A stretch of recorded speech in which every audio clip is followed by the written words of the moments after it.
Je voudrais qu'on regarde ensemble et que vous nous disiez si ça peut être efficace de votre point de vue. Écoutez surtout, voir et écouter cet appel vidéo à la reddition. Ça se passe à Andrivka. C'est près de Bakhmout. C'est cette localité dont les Ukrainiens ont dit la semaine dernière, elle a été... victoire, on a repris. Puis finalement, ils ont dit non. Et puis finalement, si. Alors, on en est resté là. Les Ukrainiens ont repris Andrivka et ont envoyé par drone ce message audio à destination des soldats russes sur place. Écoutez. On sait que votre groupe est réparti dans 2 maisons. Nous vous suggérons de vous rendre. Pour une simple raison, nous avons besoin d'une monnaie d'échange. Si vous refusez, vous mourrez. Nous ne plaisantons pas. Nous en avons les moyens. Nous en avons plus qu'assez. Rendez-vous et je vous promets que vous resterez vivant. Vous serez nourris, vous pourrez boire. Nous sommes sincères. Et bientôt, vous serez échangés contre des soldats ukrainiens. Vous avez 10 minutes pour y réfléchir. J'espère que vous ferez le bon choix. Bon, ça résonne, hein, c'est un champ de ruines. Est-ce que c'est efficace ? Alors, on ne connaît pas le résultat de cette intervention. Non, mais on connaît ce procédé. Avant, c'était des tracts. Ce procédé est vieux comme le monde. Hein. L'appel à la reddition des défenseurs, c'est normal, c'est la guerre de siège.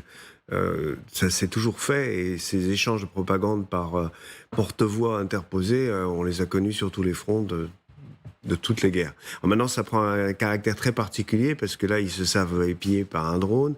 C'est le drone qui diffuse le message, la voix d'une présence extrême. C'est tout juste s'ils n'appellent pas les gens par leur nom, parce qu'effectivement, ils savent exactement où ils sont. Ils savent exactement où ils sont. Ah bah, ils ont dit qu'ils étaient dans 2 maisons. Oui, oui. On voit l'état des maisons. Mais c'est pas du bluff. Ils sont dans les caves. C'est pas du bluff, à votre avis ? À mon avis, c'est pas du bluff. Non. Et c'est probablement efficace à cause de ça, parce que les gens doivent se sentir abandonnés, tout seuls, isolés sur le terrain, et se disent à quoi bon. Alors, à ce moment-là, ça peut fonctionner. Je pense que ça peut fonctionner. Surtout que derrière, il y a cet appel que je trouve très intelligent au fait qu'on va vous avoir comme prisonniers et vous allez être échangés. C'est-à-dire que nous, les Ukrainiens, nous avons besoin de vous.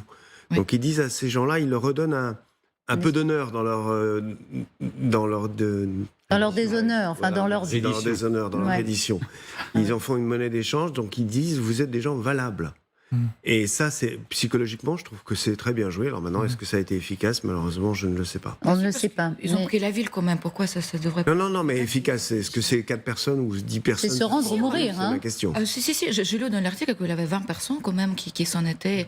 Mais vous savez, déjà, première chose, ça m'a rappelé une phrase d'une chanson russe d'ailleurs, où il est marqué qu'il n'existe pas des athées dans les tranchées.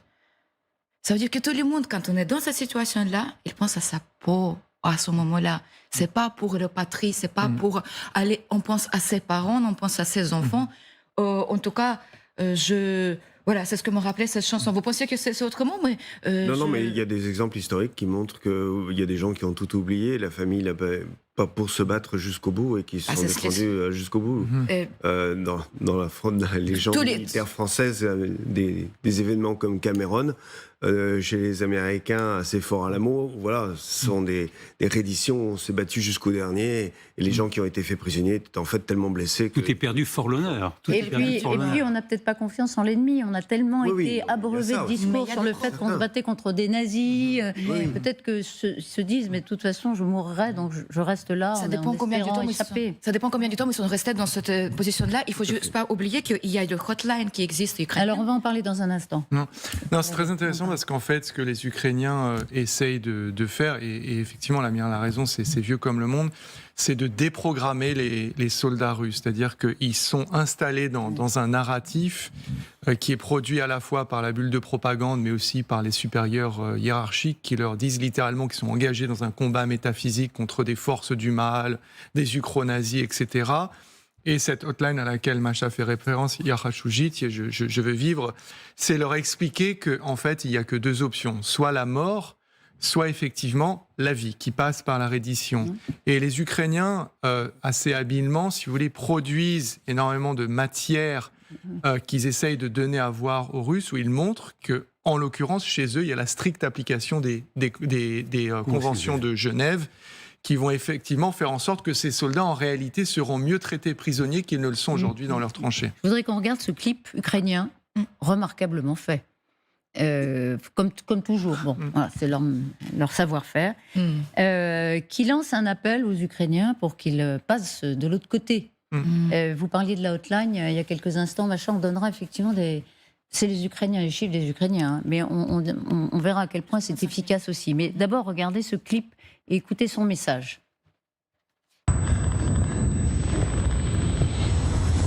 Ты уже понял, как тебя обманули? Ты думал, у тебя много шансов остаться в живых на Украине? Но ты не хотел бежать из страны в женском платье. Маме не хватило денег на взятку. Отцу не помогли старые связи. Ты пытался спрятаться. Но Путину нужно мясо. Своих детей им жалко, а тебя нет.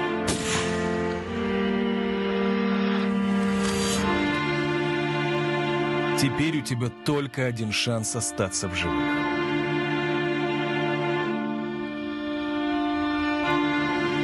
Звони прямо сейчас. Проект «Хочу жить». Impressionnant. Ah oui, Impressionnant. c'est formidablement bien fait, je pourrais dire. Moi, je serais sur le front, je me poserais des questions. Bon, bref. Qu'est-ce que vous pensez de cette phrase « Tu ne t'es pas déguisée en femme pour échapper ». Il y a toutes les hypothèses, Bien sûr, parce que de tous les privilèges dont oui, le peuvent père bénéficier, influent, la corruption, le père etc. influent, le pot de vin, et puis, tu ne t'es pas. Ça veut dire. Il y a des Russes qui essayent tout, y compris de se faire passer pour des femmes, ce qui pour un Russe, on sait à peu c'est pas près évident. qu'il y a 1 million de Russes qui ont à peu près fui Ouais. la Russie depuis un peu plus même d'ailleurs. Donc, ceci dit, ça ne doit pas... C'est dur comme clip, Oui, pardon. c'est- Il est bien fait, mais il est Oui, dur. il est dur, oui. dur. Oui.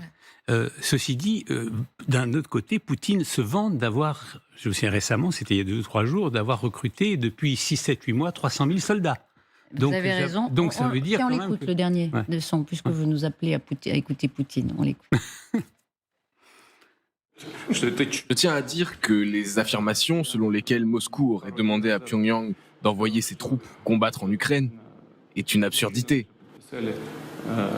J'ai dit il y a quelques jours que 270 000 de nos hommes, de nos guerriers, avaient signé des contrats avec les forces armées de la Fédération de Russie. Mais ces données sont dépassées. Ce matin, j'ai reçu un rapport faisant état de 300 000 hommes. Bon, donc, pour contrer ces messages, effectivement, de soldats de propagande ukrainienne, lui dit, c'est pas 270 000, j'ai dit 200, c'est 300 000 depuis le début de l'année qui se sont engagés volontairement dans l'armée. Oui, alors, Donc lui, il rame dans l'autre sens. Oui, bien sûr, mais enfin, c'est une partie de bluff peut-être, hein, soyons clairs. On ne sait pas, je veux dire, il y en a peut-être pas ni 270 000 ni 300 000. Il faut faire attention, hein. Dans tout ce que dit Poutine, il y a beaucoup de mensonges. Puis ils ont incorporé les troupes de Wagner. Ils ont ça fait gonfler effectivement les effectifs. Ça gonfle les effectifs. Vous avez raison.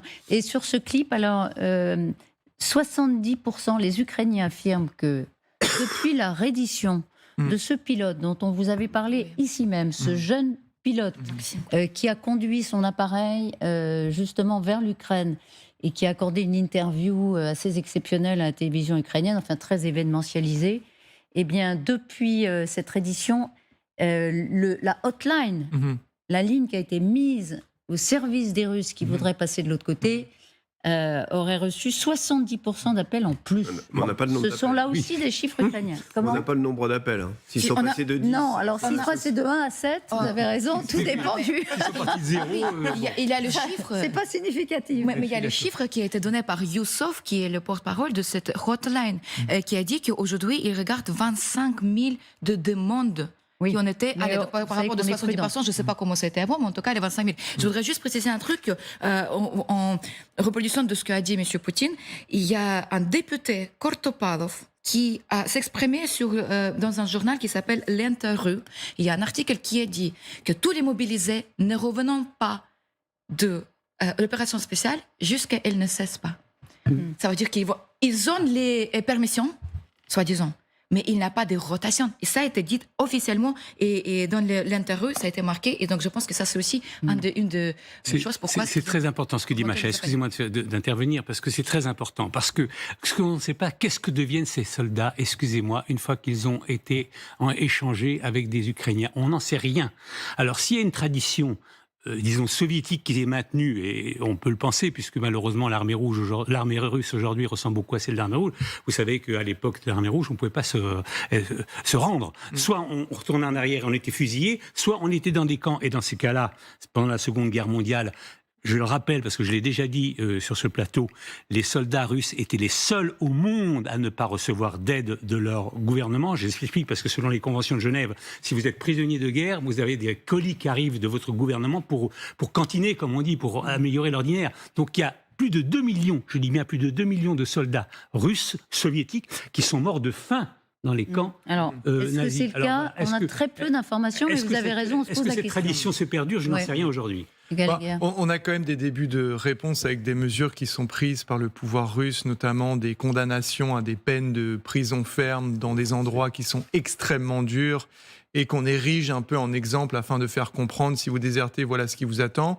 Et Thierry a parfaitement raison. Il y a l'emploi aussi, on en a parfois parlé avec des vidéos à la pluie qui le montrent, de notamment combattants tchétchènes utilisés comme un peu une sorte de nouveaux commissaires politiques qui attendent les Russes qui essayent de reculer et qui les abattent s'ils reculent plutôt que d'avancer en direction de l'ennemi. Donc on a cet affrontement entre d'un côté de la propagande ukrainienne, et cette vidéo en est un parfait exemple qui essaye, vous avez été secoué par cette vidéo, ça n'est pas un hasard, parce que c'est ça. C'est-à-dire que pour déprogrammer un soldat, il faut aller chercher ses tripes, et lui expliquer. Faut le confronter à sa mort. Ratchujit, c'est-à-dire je veux vivre. Ouais. Ça, c'est une phrase que ce soldat, à la vidéo que vous voyez, il est en train de prononcer, en pensant sans doute à sa famille, ses enfants, et à se poser la question du sens de sa présence. Et c'est ça qui est aussi en toile de fond, si vous voulez, c'est un affrontement entre deux guerres qui sont très différentes.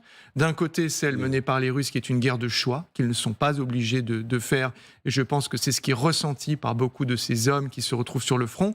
Et du côté des Ukrainiens, une guerre de nécessité, dont dépend l'existence même de leur nation et de leur famille, c'est-à-dire leurs plus proches, qui ne sont pas très loin des lieux où ils se battent, et qui risquent de tous mourir si ils ne remportent pas cette guerre. Et ce qui est intéressant, c'est que la partie ukrainienne essaye d'injecter un poison qui est très puissant, qui est celui du doute, parce qu'il faut savoir que le phénomène de reddition est souvent contagieux. Quand vous voyez les camarades à côté de vous qui commencent à déserter, croyez-moi, vous êtes psychologiquement très secoué et très tenté de les imiter. Et ça explique peut-être ce chiffre de 70% qui est parfaitement invérifiable. Et 70%, c'est juste les appels. C'est pas dire que les 70% Bien en sûr. plus. D'abord, on se renseigne, etc. Mais voilà, on sent qu'ils sont en train d'exploiter, j'entendais juste par là, l'opération Rossignol, on en a parlé sur ce plateau, qui était ce jeune aviateur qui a déplacé son hélicoptère, donc un élément à très haute valeur ajoutée, et au sujet duquel les Ukrainiens ont beaucoup communiqué. Et voilà ce qu'il disait. Justement, est-ce que ça a eu un effet communicatif? Écoutez-le. Faites comme moi, vous ne le regretterez pas. Vous aurez tout ce dont vous avez besoin pour le reste de votre vie. Vous aurez n'importe quel job que vous désirez.